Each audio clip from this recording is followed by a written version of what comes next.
Hello, everybody. My name is Kevin Hammond, and for my presentation of the two people I chose my mother and my father because I wanted to see the difference between their journeys through Christ. And yeah,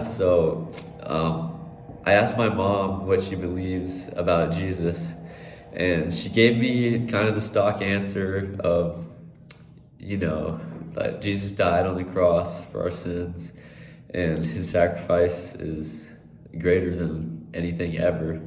And while I thought that it was stock, I realized she's very right, and that is honestly what I would answer with as well, because his grace is just unfathomable. And I really appreciated that my mother stuck with that.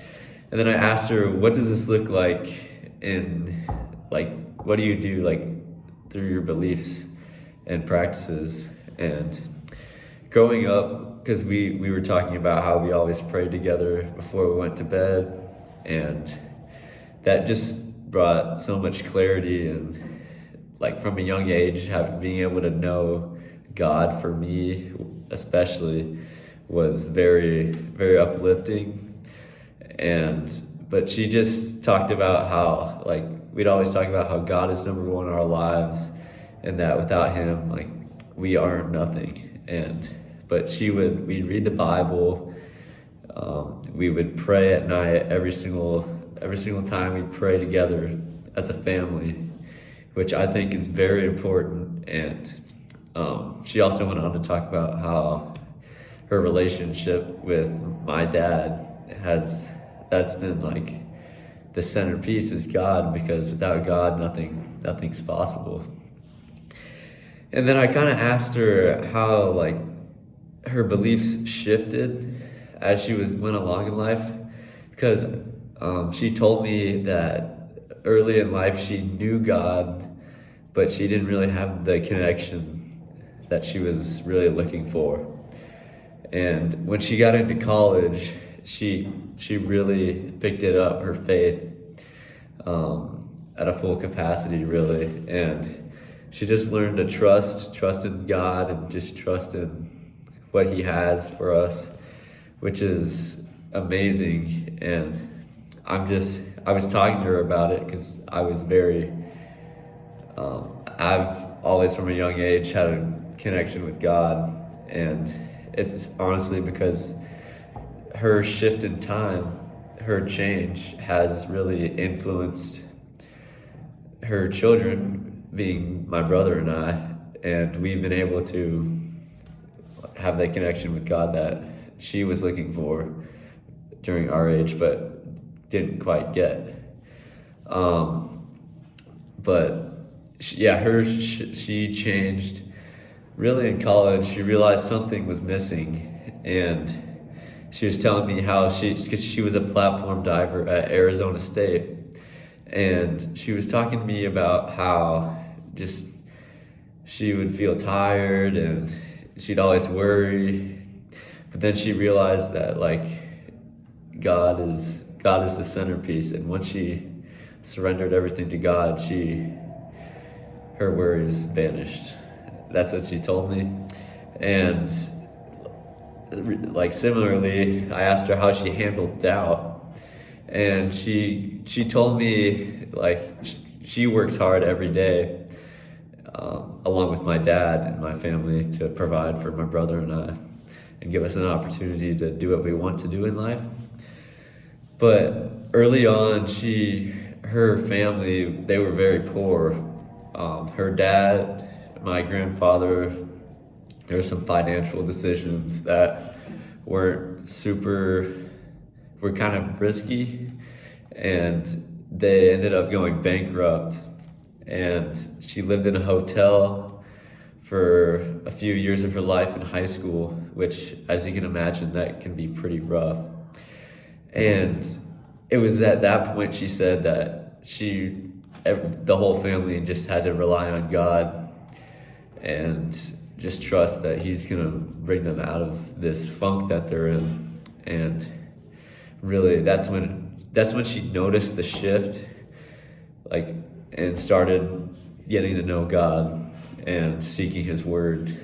And I just thought it was very incredible and like uplifting to talk to her about this again, because obviously I already know about all of this, but just to reinforce how the connections of our life experience actually relates to what God's plan is for us. And it's similar to when God says, you may not know what we're doing now, but later on you'll understand. So I thought that verse really stood out when I was talking to her. But that is for my mother. And for my father, he, similar to my mom, he said, Jesus died on the cross for our sins, and basically his sacrifice is ultimately the greatest thing that's ever happened ever on this earth. And he also mentioned that he believes that Jesus is coming back soon. And we were just talking about how we never know whenever we're going to, when our day is going to be done and we breathe our last breath. And for Judgment Day, we need to be ready. And if we didn't live a life seeking out God and instead of the approval of others, then it's not going to be good for us. But and then I asked him what his beliefs and practices were as well, and he talked about how just reading the Bible and praying, similar to my mom, because they actually do this together as well, and they keep them first every day, and that's why their relationships has been so successful. And it's funny because I was looking for a difference, and they had very similar responses, but their personal experiences were different, and how their shift came along different as well. Because when I asked my dad, I asked him about how his shift, like when he noticed the shift over time in his beliefs. And he said when his dad had a heart attack, he realized that he was the youngest of 7 siblings, and that can be hard. It is hard. And he always went to church when they were little, every Sunday, but he really had to reinforce God's goodness, because everything God does is goodness, and he believes that as well. And he was talking to me about that as well. But he noticed that shift pretty early on in high school, but mainly in college, because he was an athlete in college as well. He played tennis, and he really he worked hard, and his goal was to play professional tennis, and he did for a little bit, but he realized that financially it wasn't going to work out.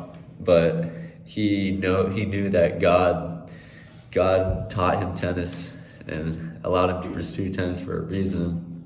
And we were talking about how he became a college coach for women's tennis, and it was just so awesome to hear how God connected basically him with the start of his coaching career, and allowing him to coach for 20 plus years at a high Power 5 level in women's tennis. But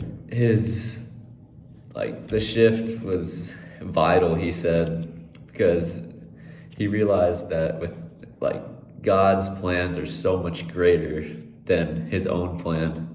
Obviously he wanted to play professional tennis, but it just wasn't in the cards in God's plan. And he's so fulfilled with God's grace, and he just trusts in everything that he has for him. And that's why he's one of my greatest role models that I have in my life, if not the greatest. And I asked him how he handled doubt as well during that process.